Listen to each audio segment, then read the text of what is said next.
Welcome to OBDsync. In this episode we're going through how to program a replacement suspension control module in a Gen5 Chevrolet Camaro. So first off, click the vehicle button and head to the SCM tile. This will begin loading in the available options to suit this module in this vehicle, and it will show the licensing screen if you haven't licensed already. Once we're loaded in, head over to the flashing tab along the top. Make sure you have a battery charger fitted before you do anything, and then once you do, you can go ahead and click the right button.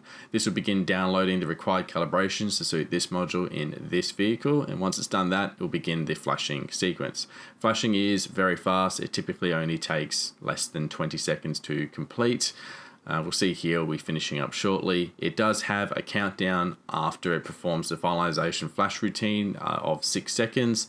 After the countdown, we'll then have another small finalization flash routine that it does, and then finally a pop-up indicating that it is completed. And there's our pop-up. So we'll go ahead and click OK.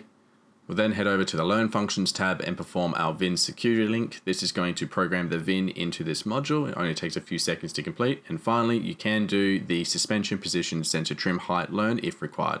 Thanks for watching. Make sure to like and subscribe. Otherwise, we'll see you next time.